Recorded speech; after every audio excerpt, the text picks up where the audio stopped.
Welcome back. Well, today from Harvard Eye Associates, we have Dr. Nicolette Stefanidis. And Doctor, today we are talking about, well, eye strain and people that get headaches and neck pain and something called misalignment of vision. Right. So welcome. Great to have you here today. Thank you. Tell me about this. We have several slides we're kind of going to go through here. Yep. But I have heard about this kind of before. I mean, even years ago, eye strain from looking at computers. Well, that was the days before we had smartphones and tablets and everything else. So it's just gotten worse over the years, right? Right. It sure has, and this new technology that we're talking about today, it's called the neurolens. It's been around a while, but the development has become more sophisticated in the last couple of years, and we now have a way to measure people's misalignment very accurately so that we can prescribe what we call a neurolens to help these patients who suffer from headaches, neck strain, dry eye. So it's a really nice new technology that our patients are very successful with. Now, you have a graph here that shows how things have changed, and this goes back to 2005, and of course 2005, if I'm not mistaken, marked the start of really the smartphones, the iPhone and that really began to change things a lot. Yeah, you can see how many subscriptions from 2005 to, I mean, everyone's carrying a smartphone.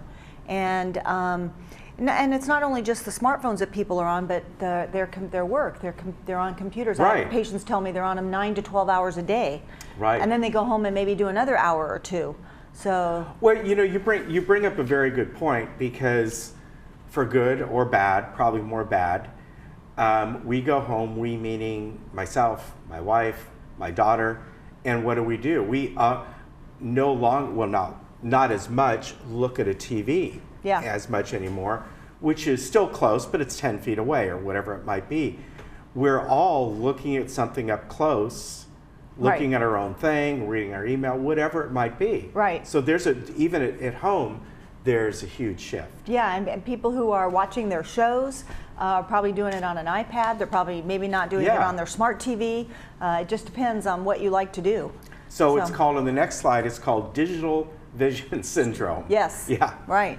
And it shows a percentage of Americans that report these problems, and that's a high percentage. 65% of Americans, 9 out of 10 people, are using these devices 2 or more hours a day, and I think that's actually probably a low number. Yeah. I think we're on it way more than 2 hours a day. But it's interesting because this neck, shoulder, and back pain, it's a pretty high percentage there, 36%.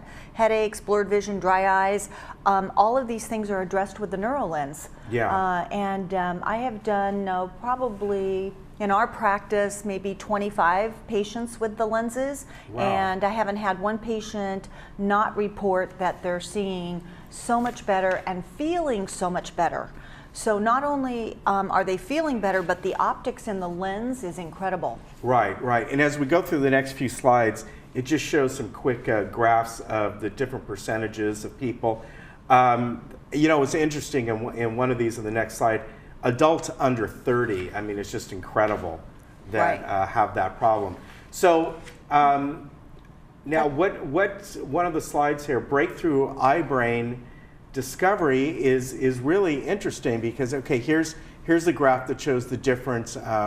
Adults under 30, that's what's really telling. Yeah.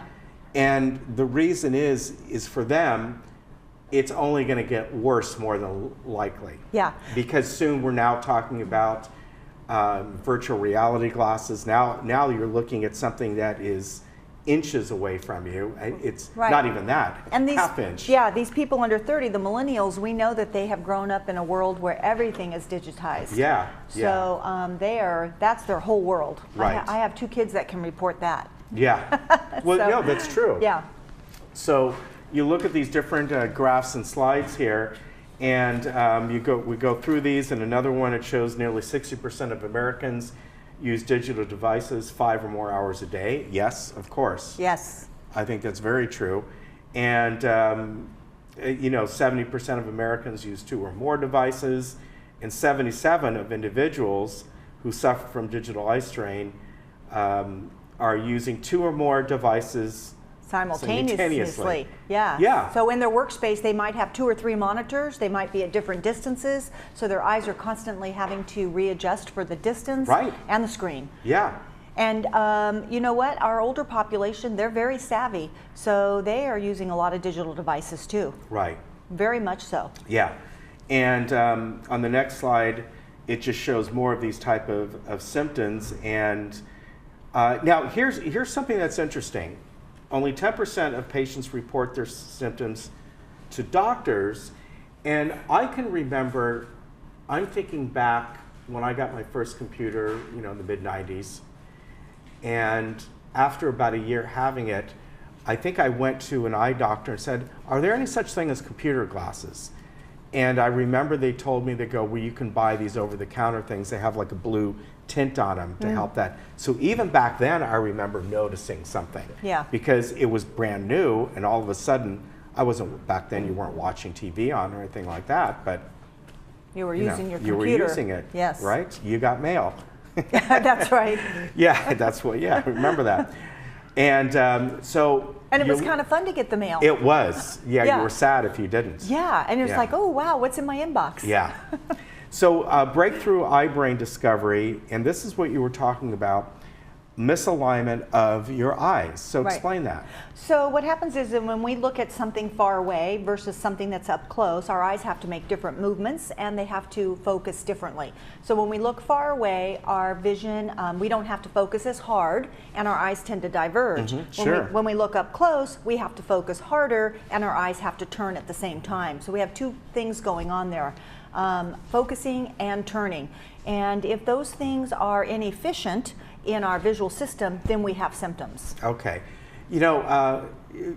It's interesting how our vision was created because, or the real reason is to see off into the distance. You go back in the days of early life, they were hunters, they were seeing what the dangers were out there and that sort of thing. Right. And obviously, even during the Middle Ages, when people started to get printed material, things started to change back then.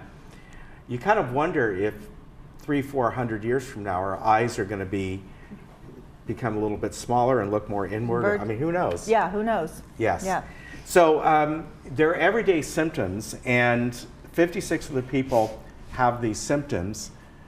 And I know for me, it's only when I'm looking at a desktop computer that I will, for a length of time, that I will get neck and shoulder. It doesn't happen with my iPad or anything else, probably because most of the time I'm at home, I'm comfortable in a chair, I have my iPad propped the way I want it, I might change positions. But the thing about this neurolens that's interesting is that the trigeminal nerve, which is cranial nerve 5, it innervates the eyes, the face, the neck, and the shoulders. So when the trigeminal nerve is overworking, that's where you're getting these symptoms. Okay, and obviously dry eyes, eye strain, blurred vision, that sort of thing. Yeah, the dry eyes has to do with how the trigeminal nerves innervates the lids and the positioning of the lids. Okay. Yeah. All right. Now, and then of course you were talking earlier about device overload, how much we use these, and it's only going to get more and more as the the younger population, it's going to be just normal. It's normal for them already. Normal. Right. I look at my daughter compared to my older daughter, and compared to us, it's every 10 years it drastically changes. Yeah. Yeah, it really does. So, origins of the problem predate today's digital demand. Like we were saying, it probably goes back to the days of when the printed word and books became widely available for people. I think that's why, so many people that are using all of the new technology and they want to enjoy the technology, but they're having the symptoms, and they'll come in and they will complain about how uncomfortable they are and what can you do to help me. And this new neurolens is something that I think is exciting and is important for patients to experience. Okay, so eye alignment basics, is it something that when someone goes in to have their eyes exam, is this part of a normal eye exam now, or must you kind of say I'm having these symptoms? That's a good question. So yeah, we or have should it become part of the norm? Yes, we have a questionnaire that every patient gets that identifies symptoms that we're looking for that could potentially be a part of eye misalignment. If they identify themselves on the questionnaire, then we will test them. There is a unit that they will sit in. It's about a 4-minute test, and you see a bunch of balls bouncing around, and the technician will direct them on where to look, and it actually will help us determine how misaligned their eyes are. Okay. Yeah. Because it's something that, you know, I don't generally get headaches. I do not. I'm just talking about for me, get dizziness or dry eyes that often. So, Yeah. you know, I wear these, again, these are like 2.5 readers or whatever it is, and because I'm cheap and I don't want to go out and get regular prescription lenses. But you know what, I can see where I know many people where this does affect, and I'm sure it does affect me to some degree. Yes. Yeah. And you get kind of, you're staring at something that has that glare right in front of you. Yeah, what they say about the neurolens is that, you know, the most you can expect is that you're symptom free. Yeah. But in addition to that, you have such great quality of vision because the optics of the lens are incredible. And patients report that. They get the lens and they go, wow, I've never seen this great. So let me ask you something about this. These are glasses. These aren't implants. No. Because we hear so much about different kinds of implants. Is this something that if someone goes and, you know, you get your normal prescription, whatever it is, that this is put on top of that prescription? Is it an addition? It's in the lens. It's in the lens. So what they do is they figure out what your prescription is, and then they build in a variable prism effect. Okay. Which means that when you look far away through the lens, the prism helps your eyes line up a certain way. When you look close, you have a different amount of prism that helps your eyes line up easier in the close range. Okay. And people say, well, I wear contacts. Can I still wear this lens? You can wear a pair of glasses over your contacts that has the prismatic effect from the lens in it. Okay. So. What about the folks that, you know, I know certain implants that people get the lenses put in that have that Fresnel lens type situation.